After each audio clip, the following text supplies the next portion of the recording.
외롭다. 사람이 그립다. 그런데 막상 약속을 잡으면 가기 싫다. 메시지가 오면 반갑다. 그런데 답장은 나중에 하고 싶다. 혼자 있으면 허전하다. 그런데 사람을 만나면 지친다. 이 모순, 당신만 느끼는 게 아니다. 외로움은 단순히 혼자 있는 상태가 아니다. 시카고 대학의 신경과학자 존 카치오퍼는 외로움을 이렇게 정의했다. 사회적 연결에 대한 욕구와 실제 연결 사이의 간극에서 오는 고통. 핵심은 간극이다. 혼자 있어도 외롭지 않을 수 있고 사람들 사이에 있어도 외로울 수 있다. 외로움은 객관적 상태가 아니라 주관적 인식이다. 원하는 만큼의 연결이 없다고 느낄 때 발생한다. 그래서 외로움은 배고픔과 비슷하다. 배고픔이 음식을 찾게 만들듯 외로움은 사람을 찾게 만든다. 생존을 위한 신호다. 인간은 사회적 동물이다. 혼자서는 생존할 수 없었던 시절, 무리에서 떨어지는 것은 곧 죽음이었다. 외로움은 그 위험을 알리는 경보 시스템이다. 그런데 문제가 있다. 경보가 울리는데 정작 사람을 만나면 편하지 않다. 사람을 만나는 일에는 에너지가 든다. 상대의 말을 듣고 적절히 반응하고 내 이야기를 하고 분위기를 읽는다. 이 모든 과정이 인지적 자원을 소모한다.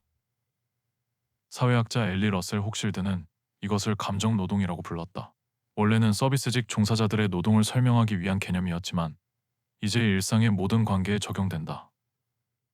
웃고 싶지 않은데 웃어야 할 때, 듣고 싶지 않은데 들어야 할 때, 말하고 싶지 않은데 말해야 할 때. 관계 안에서 자신을 조절하는 일, 이것이 에너지를 소모한다. 특히 현대사회에서 관계는 더 복잡해졌다. SNS에서는 어떤 이미지를 보여줄지 고민하고 대화에서는 오해받지 않을 말을 고른다. 관계 자체가 일종의 노동이 된 것이다. 당신이 사람을 만나고 지치는 건 나약해서가 아니다. 관계에 들어가는 비용이 실제로 존재하기 때문이다. 혼자 있을 때는 이 비용이 사라진다. 첫째, 예측 가능성이다. 사람을 만나면 변수가 생긴다. 상대가 무슨 말을 할지, 어떤 반응을 보일지, 분위기가 어떻게 흘러갈지 알 수 없다. 혼자 있으면 이 불확실성이 없다. 모든 것이 내 통제 안에 있다. 둘째, 자기 페이스를 유지할 수 있다. 누군가와 함께 있으면 상대의 속도에 맞춰야 한다. 대화의 템포, 식사의 속도, 이동의 타이밍. 혼자 있으면 모든 것을 자신의 리듬대로 할 수 있다. 먹고 싶을 때 먹고 쉬고 싶을 때 쉬고 말하고 싶지 않으면 말하지 않아도 된다. 셋째, 에너지 보존이다. 심리학에서는 사회적 배터리라는 개념을 쓴다. 사람마다 사회적 상호작용에 쓸 수 있는 에너지 용량이 다르다. 이 배터리가 빨리 닳는 사람에게 혼자만의 시간은 충전이다. 혼자가 편한 건 이상한 취향이 아니다. 실제로 혜택이 있기 때문이다. 그런데 혼자가 편한 이유가 하나 더 있다. 그것은 회피다. 회피는 부정적인 단어처럼 들린다. 하지만 심리학에서 회피는 자기보호 기제다.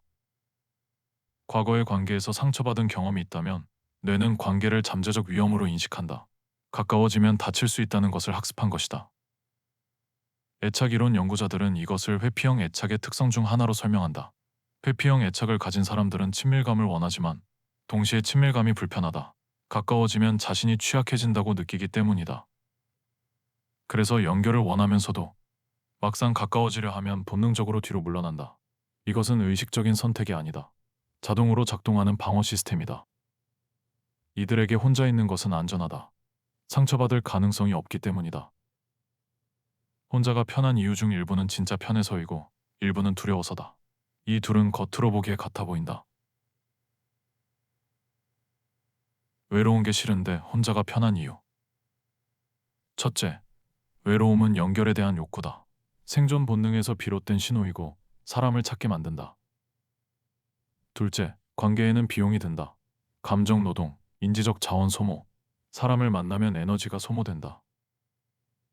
셋째, 혼자에게는 실제 이점이 있다. 예측 가능성, 자기 페이스, 에너지 보존, 비용 없이 누릴 수 있는 편안함이다. 넷째, 회피라는 방어 기제가 작동한다. 과거의 상처가 현재의 관계를 경계하게 만든다. 혼자 있으면 상처받을 가능성이 없다. 이 네 가지가 동시에 작동한다. 그래서 모순처럼 느껴지는 것이다. 당신 안에는 사람을 향하는 힘과 사람을 피하는 힘이 공존한다. 이것은 모순이 아니다. 서로 다른 욕구와 방어 기제가 동시에 작동하는 구조다. 혼자가 편한 것. 그것이 진짜 편안함인지 회피인지 그 구분은 각자의 몫이다.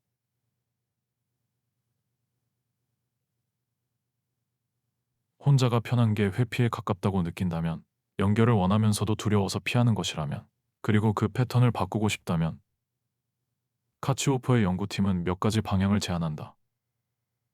작은 상호작용부터 시작하는 것, 카페 직원과 눈을 마주치는 것, 이웃에게 인사하는 것, 엘리베이터에서 한마디 건네는 것, 연결의 근육은 작은 움직임으로도 단련된다.